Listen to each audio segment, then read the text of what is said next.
you normally have the summer slide that students experience when school's out for the summer. We already have that gap when we start back in the fall. We try to fill those gaps when they start, but now we have the summer slide, and that pretty much is the COVID slide in a sense, if you want to put into that terms. As a classroom teacher, I just want to be with my babies, however I can. So I'm anxious to get back in contact with them in whatever way I can. So to start off, we're all starting with virtual. I need to check in with them and see that they're okay, and for them to check in and see that I'm okay. Then we can proceed with educating them, but I have to make sure that they're okay first. I don't want to lose a student.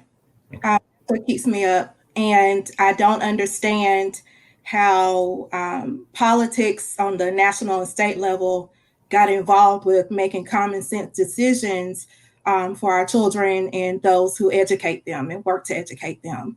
I don't understand why you have to have a personal loss to be able to have empathy for someone else.